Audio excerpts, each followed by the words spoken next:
உங்க வாயிலிருந்து சாவு, உங்க வாயிலிருந்து சாபம், உங்க வாயிலிருந்து தரித்திரம், இது உங்க வாயில வரவே கூடாது. யவீருவின் பிள்ளையை போல இருந்த மரித்த உங்களை ஜீவனை கொடுத்து எஸ்பிசி என்னும் கூடாரத்துல கொண்டு வந்து கர்த்தர் வைத்திருக்கிறார். ஆனா ஜீவன் பெற்றதோடய உட்கார்ந்துட கூடாது. இப்ப யவீருவை போல கர்த்தர் ஒரு தகப்பனை இங்கே வைத்திருக்கிறார், ஒரு ஊழியக்காரனை வைத்திருக்கிறார். இவனை கொண்டு உனக்கு கொடுக்கிற நல்ல ஆகாரம் உண்டு. இந்த ஆகாரத்தை எல்லாம் நல்லா நீ புசித்து ஜீவனோடு இருக்க கூடாது, பரிபூரண ஜீவனாகும்.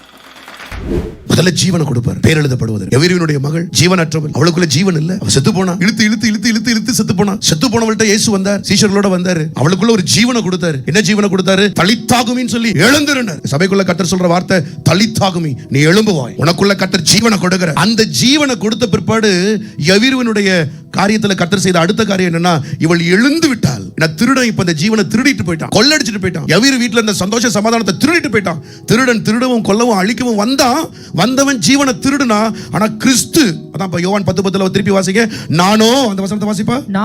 நானோ அவைகளுக்கு ஜீவன் உண்டாயிருக்கவும், அவைகளுக்கு ஜீவன் உண்டாயிருக்கவும், அது பரிபூரணப்படவும் வந்தேன். இப்ப நம்ம சபை நல்லா தெரிஞ்சுக்கணும், நம்ம எல்லாருக்குள்ளேயும் ஜீவன் உண்டு. உங்க வாயிலிருந்து சாவு, உங்க வாயிலிருந்து சாபம், உங்க வாயிலிருந்து தரித்திரம், இது உங்க வாயில வரவே கூடாது.